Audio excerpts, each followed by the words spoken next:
Hi guys, we are making sugar beans and potato curry today.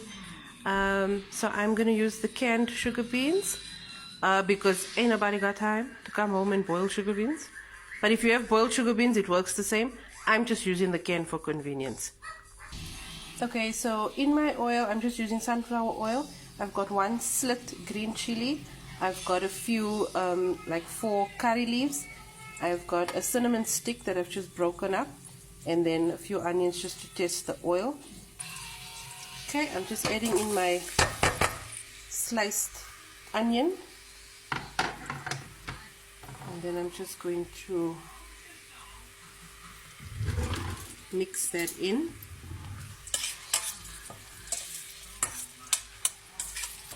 Just gonna let this brown up a little bit.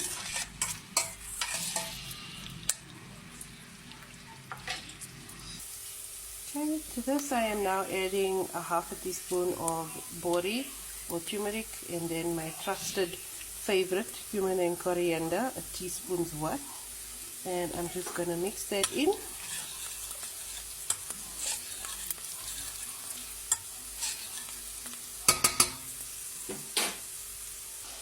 Okay, now I've just added in 1 medium-sized tomato that I've just cubed up. I just used a small one because I'm not making a very large portion, so this should be sufficient for us. And I'm just going to mix that in. I'm going to reduce the heat by like 1 notch, and then I am going to let the tomatoes cook down.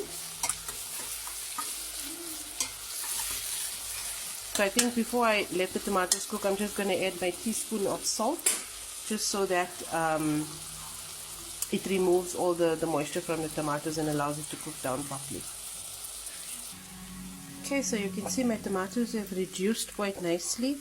I'm just going to add a tablespoon of masala. I'm using the 1820 brand again because I tasted it the other day. It was actually not bad. It's quite nice. I do love my Kashmiri, but I'm very experimental. I like to try different things, and I'm really pleasantly surprised with this. Just let that braise for like a minute. Okay, I'm just going to add in my potatoes.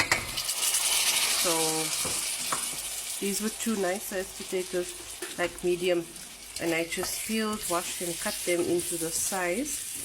Just going to let that mix up a bit, and to this I'm going to add some hot water so that my potatoes can cook.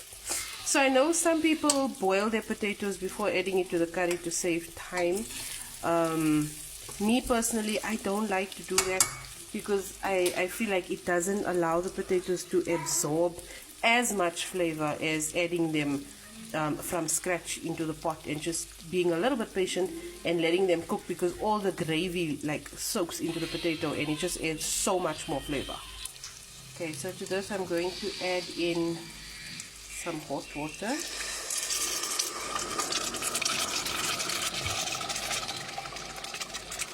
So I would say just about enough, not to fully cover the potatoes because you're not trying to make a soup now. So just about enough to see the top of the potatoes. Then you mix that in and you close the lid and you let it cook on a medium heat for, I would assume that this might take about 20 minutes. It's not up-to-date potatoes, so it might take about 20 minutes. So sometimes, like when I'm cooking for my son and he doesn't like spicy food and I want a curry feel, but I don't want to add masala, if I'm just cooking for him, I add sometimes I add Raja, the medium curry powder. It gives a lot of flavor and it still gives a bit of that curry feel, but without that much of spice.